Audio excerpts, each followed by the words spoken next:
All of these things are in our government, are in our politics, designed to keep the very few people at the top in power. That's what people get sick of, but you can't get sick of it. You have to do something about it.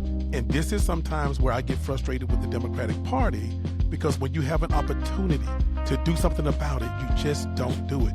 There have been opportunities to make the voting rights of black people in this country permanent. You just don't do it. Quote, our greatest power over blacks is that we control everything they believe.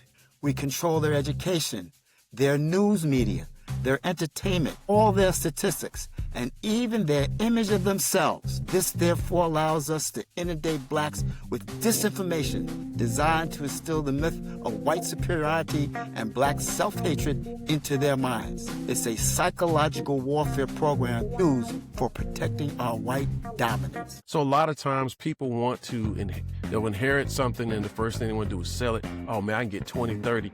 You know why they're offering you 20 or 30? Because a lot more. That investor knows it's worth maybe 10, 20 times what they're selling it to you for. That's right. So, and what they're going to do with it. So you have to strategize.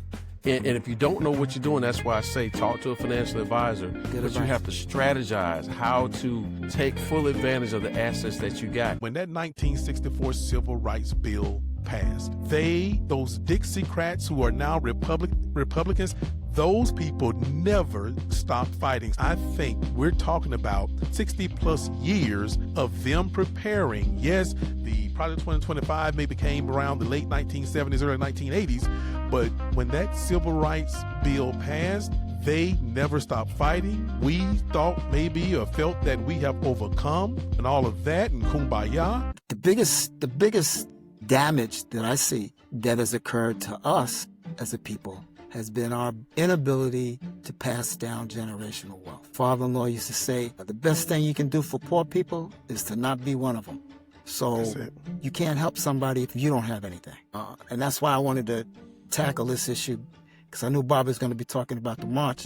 And I wanted people to understand that it's a distraction from what we need as redress in this country. Read. Go read something educational for yourself. We're on a social media platform. Sometimes get off of social media. If it takes us to tell you, get off of social media and go find the time to read, let your reading match the amount of time you spend on social media. How about that? How about we agree to that?